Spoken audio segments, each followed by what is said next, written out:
জল জীৱন মিছন অসমত আমি ইয়াত আলোচনা কৰিবলৈ আহিছোঁ যে ৰাইজে খোৱা পানী কেনেদৰে পাইছে। আমি চৰজমিন তদন্ত কৰি চাইছোঁ যে আমি কিছু ঘৰ পাইছোঁ যিবিলাক ঘৰত এতিয়ালৈকে পানী আঁচনিয়ে গৈ ঢুকি পোৱাগৈ নাই, গতিকে সেইখিনি আঁচনি গৈ পাবগৈ লাগে। চৰকাৰে সেইখিনি ব্যৱস্থা কৰক আমি কামনা কৰিছোঁ। কিন্তু বৰ্তমান আমি জনাত এই অঞ্চলটো বানপানী এলেকা, বানপানী পীড়িত অঞ্চল, খোৱা পানীৰ খুবেই সমস্যা।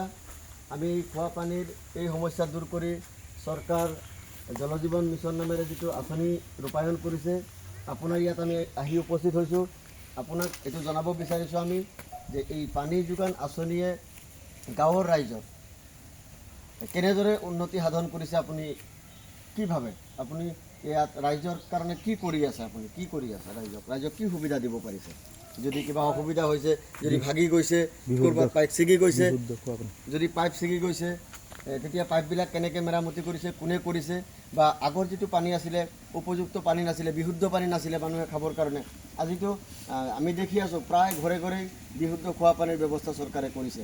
যাই হোক, আপুনি নিজৰ অনুভৱ কি দেখা পাইছে? আপুনি অকণমান ক'ব। হয়, মই আমাৰ বালিটিকা জলজীৱন মিছন আঁচনিৰ যিটো আমি প্ৰায় ৰাতিপুৱা 7টামান বজাত পানী দিওঁ। আমাৰ এইটো আপোনাৰ বানপানী এলেকা হয়।